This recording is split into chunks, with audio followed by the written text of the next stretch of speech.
दंगे से जुड़े इस वक्त की बड़ी खबर आपको बता दें। आम आदमी पार्टी के पूर्व पार्षद ताहिर हुसैन पर आरोप तय हो गए हैं। कड़कड़डूमा कोर्ट ने ताहिर हुसैन पर आरोप तय किए हैं। अन्य के खिलाफ भी दंगे की कोशिश के आरोप तय हुए हैं। बड़ी खबर इस वक्त आपकी टीवी स्क्रीन पर।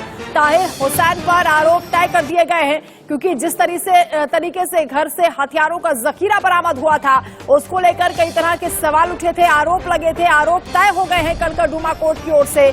अब सवाल ये क्या कड़ी कार्रवाई की जाएगी, क्योंकि एडिशनल सेशन जज पुलिस से प्रमाचला ने ये कहा है कि ताहिर के घर से हथियारों का जखीरा बरामद हुआ, जिसके बिना पर ये तमाम आरोप तय किए गए हैं। दिल्ली दंगे क्या ताहिर हुसैन ने कराए, ये बड़ा सवाल है, क्योंकि उसके घर से ही तमाम वो हथियार बरामद हुए जिसके जरिए उन हथियारों की वहां पर इस्तेमाल करने की साजिश रची गई थी। हिंदुओं को क्या टारगेट किया जाना था। एडिशनल सेशन जज पुलिस से प्रमाचला की ओर से जो बातें कही गई हैं उसके बिना पर ये तमाम सवाल उठ रहे हैं। क्या दिल्ली दंगे का मकसद हिंदुओं को टारगेट करना था? ताहिर के घर से हथियारों का बड़ा जखीरा बरामद हुआ, ये जज की ओर से कहा गया है। ताहिर के घर हथियार बंद भीड़ इकट्ठा हुई। ताहिर का मकसद हिंदुओं को टारगेट करना था, इसीलिए आरोप तय हुए हैं। हथियार बंद भीड़ का मकसद हिंदुओं को जान से मारना था। हिंदुओं की संपत्ति को ज्यादा से ज्यादा नुकसान पहुंचाने की साजिश रची गई थी, पूरी प्लानिंग हुई थी। ताहिर के घर पर पेट्रोल बम भी इकट्ठा किए गए थे। आरोपियों के खिलाफ मुकदमा चलना चाहिए, ये एडिशनल सेशन जज पुलिस से प्रमाचला ने कहा है। तो आरोप तय हो गए हैं कड़कड़डूमा कोर्ट में ताहिर हुसैन के खिलाफ, क्योंकि घर से हथियारों का बड़ा जखीरा मिला था। एडिशनल सेशन जज पुलिस से प्रमाचला की ओर से यह कहा गया है कि ताहिर के घर से बड़ी मात्रा में हथियार बरामद हुए। ताहिर के घर हथियार बंद भीड़ भी इकट्ठा हुई।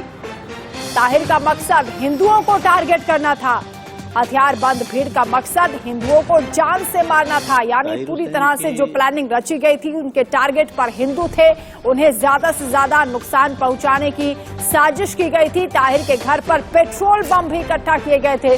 ज्यादा जानकारी के साथ सहयोगी जतिन हमारे साथ जुड़ रहे हैं। जतिन, ये जो तमाम आरोप तय हुए हैं इससे तो बहुत बड़ी साजिश का पर्दाफाश हो रहा है। किस तरह से हिंदुओं को टारगेट किया जाना था और पेट्रोल बम भी इकट्ठा किए गए थे ताकि जो हथियार बंद भीड़ है उनका इस्तेमाल कर सके और पूरी तरह से तबाही फैलाने की तैयारी थी।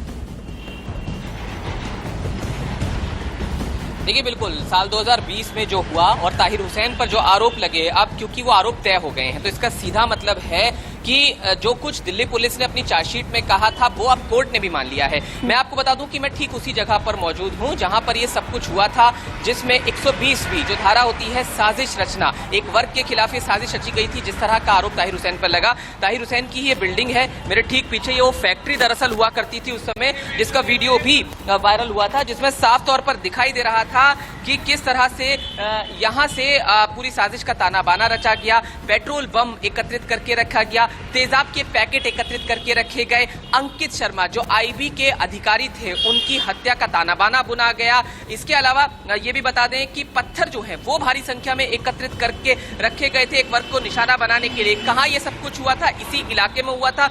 ये भी जो घटनाक्रम से जुड़ी हुई फैक्ट्री है वो इसकी गवाह है। 1100 गज की ये फैक्ट्री है जो ताहिर हुसैन के नाम पर है। 2020 में फरवरी महीने में जब 26 फरवरी को अंकित की लाश पास के नाले से मिली थी, उसके बाद ताहिर हुसैन जो है वो फरार हो गया था। आम आदमी पार्टी ने उसे निलंबित कर दिया था। बाद में वो सामने आया, उसने आरोपों से इनकार भले ही किया, लेकिन अब आरोप तय हो गए हैं। सीधा मतलब दर्शकों के लिए बता दें कि जो चार्जशीट में जो दिल्ली पुलिस ने दावा किया था कि क्या कुछ ताहिर हुसैन पर जो आरोप है, दंगा फैलाने की साजिश का आरोप, इसके अलावा हत्या का आरोप, हत्या की कोशिश का आरोप, ये तमाम चीजें जो हैं वो अब कोर्ट में भी साबित होती हुई नजर आ रही है, क्योंकि आरोप तय होने का मतलब सीधे तौर पर है कि जो कहा गया, जो आरोप लगाए गए उससे जुड़े हुए तमाम सबूत पुलिस के पास है जो कोर्ट में पेश किए गए और तभी कॉग्निजेंस हुआ और उसके बाद आरोप तय हो गए हैं। तो कुल मिलाकर एक बड़ी बात है जो 2020 में जिस तरह से एक वर्ग को निशाना बनाया गया और उसमें सभी सबूत कड़ियां जुड़ चुकी हैं। कोर्ट अब निर्णय की तरफ धीरे धीरे और तेजी से बढ़ रही है। जी